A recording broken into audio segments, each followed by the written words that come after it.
Bharatiya Janata party यानी BJP का एक यूनिक ट्रेडिशन है, एक अनरिटन रूल है। ये रूल कहता है कि 75 साल या उससे ज्यादा उम्र के नेता साइड हो जाएं। उन्हें बड़े पदों पर नहीं रहना चाहिए, जैसे प्रधानमंत्री और पार्टी अध्यक्ष। इस प्रैक्टिस से नए चेहरे आते हैं, पार्टी डायनामिक रहती है और बीजेपी में स्टेबिलिटी बनी रहती है। इस रूल पर बहुत डिस्कशंस हुए हैं। कुछ इसे बीजेपी के बदलाव की कमिटमेंट मानते हैं, कुछ इसे एक्सपीरियंस्ड लीडरशिप के लिए ऑब्स्टिकल मानते हैं। लेकिन अलग अलग ओपिनियंस के बावजूद 75 साल के रूल ने बीजेपी की पॉलिटिकल स्ट्रैटेजी पर बहुत इंपैक्ट डाला है। ये रूल सीनियर मेंबर्स को बाहर करने के लिए नहीं है, ये उनके एक्सपीरियंस की रिस्पेक्ट करने के लिए है, उनके कंट्रीब्यूशंस को रिकॉग्नाइज करने के लिए है और फ्यूचर के लिए प्रिपेयर करने के लिए भी है।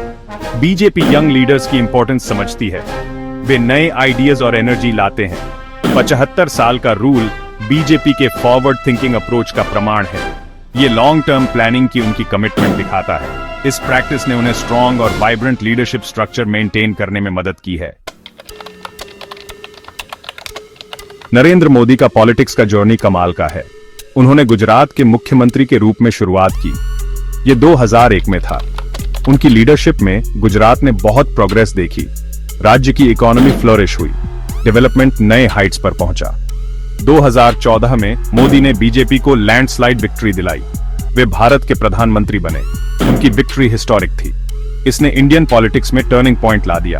मोदी का लीडरशिप स्टाइल लोगों को कनेक्ट करता था। उनका डेवलपमेंट पर फोकस लोगों के दिलों को छू गया।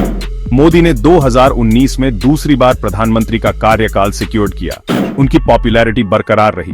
उन्होंने इंडिया को ट्रांसफॉर्म करने का अपना मिशन जारी रखा। उनकी पॉलिसीज इकोनॉमिक ग्रोथ और सोशल अपलिफ्टमेंट पर एम्ड थीं। मोदी का टेन्योर सिग्निफिकेंट अचीवमेंट से भरा रहा है। उनकी गवर्नमेंट ने इंपैक्टफुल पॉलिसीज इंट्रोड्यूस कराई, जैसे गुड्स एंड सर्विसेज टैक्स यानी जीएसटी और इंसॉल्वेंसी एंड बैंक्रप्सी कोड।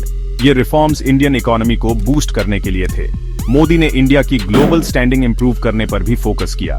उन्होंने कई देशों के साथ रिलेशनशिप स्ट्रेंथन किए। उन्होंने वर्ल्ड स्टेज पर इंडिया को की प्लेयर बनाया। जैसे जैसे हम 2025 के करीब पहुंच रहे हैं, एक सवाल उठता है, क्या 75 साल का रूल नरेंद्र मोदी पर अप्लाई होगा? इस सवाल पर इंटेंस डिबेट हो रही है। कुछ का मानना है कि मोदी 75 के बाद भी कंटिन्यू कर सकते हैं। उनका कहना है कि उनकी लीडरशिप इंडिया के ट्रेजेक्टरी के लिए क्रूशल है। दूसरे कहते हैं कि रूल सब पर अप्लाई होना चाहिए। वे पार्टी के ट्रेडिशंस को अपहोल्ड करने में बिलीव करते हैं। यह डिबेट लीडरशिप ट्रांजिशंस की कॉम्प्लेक्सिटीज को हाईलाइट करता है। यह बीजेपी की अपने प्रिंसिपल्स के प्रति कमिटमेंट शोकेस करता है। बीजेपी के पास कई केपेबल लीडर्स हैं। वे पोटेंशियली मोदी के सक्सेसर हो सकते हैं। अमित शाह, जो अभी होम मिनिस्टर हैं, एक स्ट्रॉन्ग कंटेंडर हैं। उनके पॉलिटिकल एक्यूमेन और ऑर्गेनाइजेशनल स्किल्स सब मानते हैं। दूसरे पोटेंशियल सक्सेसर योगी आदित्यनाथ हैं। वे उत्तर प्रदेश के मुख्यमंत्री हैं। आदित्यनाथ अपनी डिसाइसिव लीडरशिप और स्ट्रॉन्ग गवर्नेंस के लिए जाने जाते हैं। उन्हें एक ऐसा लीडर चूज करना होगा जो मोदी की डेवलपमेंट और प्रोग्रेस की लेगेसी को कंटिन्यू कर सके।